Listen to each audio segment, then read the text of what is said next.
Mahirap naman talaga.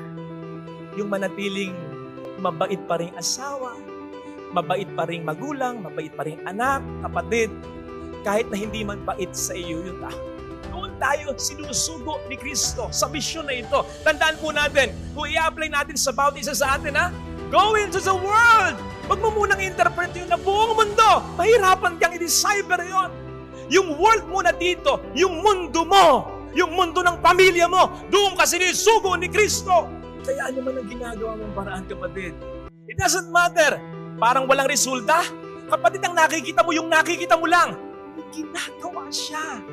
Putting people in your lives, proper places, lining up them. Circumstances, hindi mo nakikita, pero hindi ibig sabihin nung wala siyang ginagawa, pero siya ginagawa. Kaya, it will help us a lot kung ipagpapasa Diyos natin